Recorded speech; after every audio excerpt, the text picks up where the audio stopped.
আমি প্রয়োজন মনে করেছি যে সবকিছু ফেলে দিয়ে হলো ধর্মীয় মূল্যবোধের আলোকে এই রাষ্ট্র ব্যবস্থা যদি কায়েম হয় তাহলে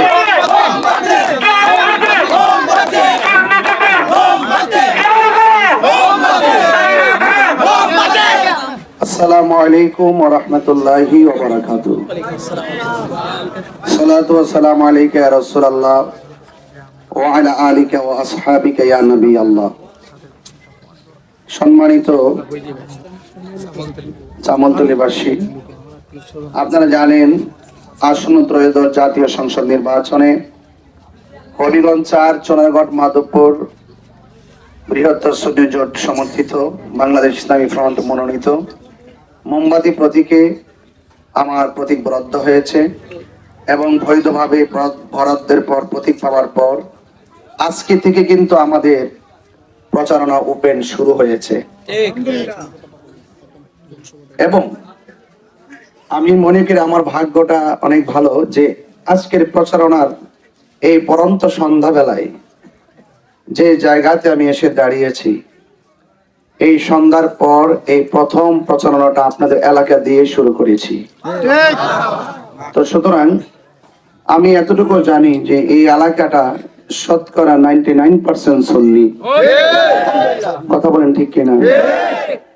এই সুন্নি এলাকায় আমি এসে দাঁড়িয়ে সুন্নি একজন প্রার্থী হিসাবে দেশের মানুষের পক্ষে কথা বলার, সুবিধা বঞ্চিত মানুষের পক্ষে কথা বলা, সুবিধা বঞ্চিত মানুষ যারা, মেহনতি মানুষ যারা যারা কোনো রকম ভাবে দিন যাপন করে সেই নিরুপায় মানুষগুলোর পক্ষে কথা বলা এবং পাশাপাশি সম্প্রীতি শান্তির লক্ষ্যে কথা বলা, মা বোনদের ইজ্জত সম্মান রক্ষায় কথা বলা, ব্যবসায়ীদের ন্যায্য ব্যবসায় কোনো ধরনের জুলুম নির্যাতন যেন ব্যবসায়ীদের উপরে করা না হয় সেই নেপথ্যে কথা বলা এবং এই রাষ্ট্রে সার্বভৌমত্ব সুরক্ষায় কথা বলা, ধর্মদ্রোহীদের বিপরীতে সত্যিকার ধর্ম প্রচারে কথা বলা, আল্লাহর ওলিরা ইসলাম এনেছেন সেই আল্লাহর ওলির মাদারের সুরক্ষায় কথা বলা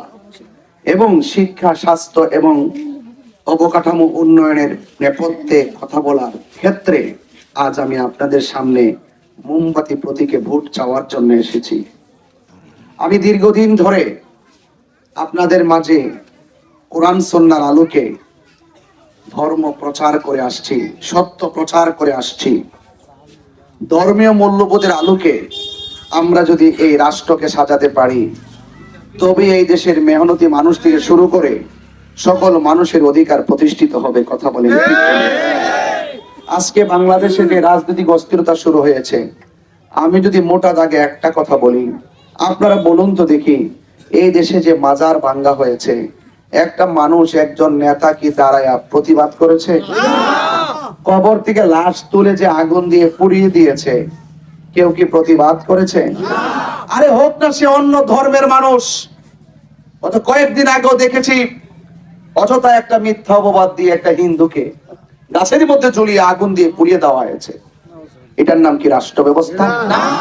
আরে আপনার সঙ্গে আমার মতের অমিল হতে পারে, আপনার সঙ্গে আমার মতের দূরত্ব হতে পারে, কিন্তু ইচ্ছে আপনি প্রতিহিংসার বশবর্তী হয়ে গায়ে আগুন দিয়ে পুড়িয়ে দেওয়া, মামলা হামলা করে তাকে জুলুম নির্যাতন করা এবং রাজনৈতিক প্রতিহিংসায় একজন মানুষকে মেরে ফেলার মতন যেই প্রবণতা এই রাষ্ট্রে শুরু হয়েছে, আমি প্রয়োজন মনে করেছি যে সবকিছু ফেলে দিয়ে হলো ধর্মীয় মূল্যবোধের আলোকে এই রাষ্ট্র ব্যবস্থা যদি কায়েম হয় তাহলে অফকোর্স রাজনৈতিক প্রতিহিংসা বন্ধ হবে।